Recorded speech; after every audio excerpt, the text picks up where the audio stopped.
For every reality, there is a remedy. There is a God of the 11th hour. When people think you are down and out, God will show up for you. They were in a wedding in John chapter 2, and they were almost ending the wedding in misery and in mockery.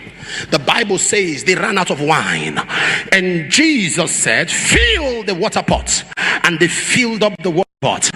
And when a miracle happened, they drew to the governor of the feast, and the governor said, every man doth bring forth good wine at the beginning, but thou hast kept the good wine till now.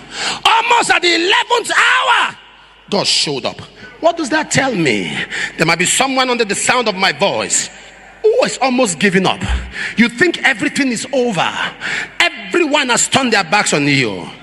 Physically speaking, there is no remedy, there is no way out. But there is a God of the 11th hour. 3 things I'll tell you now. For every reality, there is a remedy. What do I mean? No matter how real that situation is, there's a remedy.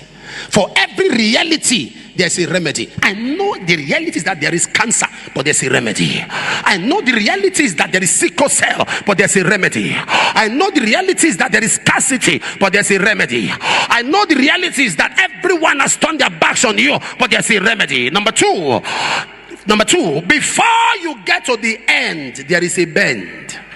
Before you get to the end, there is a bend.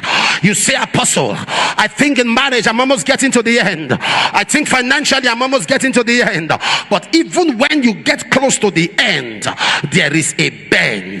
Number 3, the end of the day is not the end of the story. Somebody said the end of the day is not the end of the story. That a vehicle stop doesn't mean the journey has ended. They can stop the vehicle to buy bread. They can stop the vehicle to use the restroom, and the journey continues. The fact that a vehicle broke down doesn't mean the journey has ended. The end of the day is not the end of the story.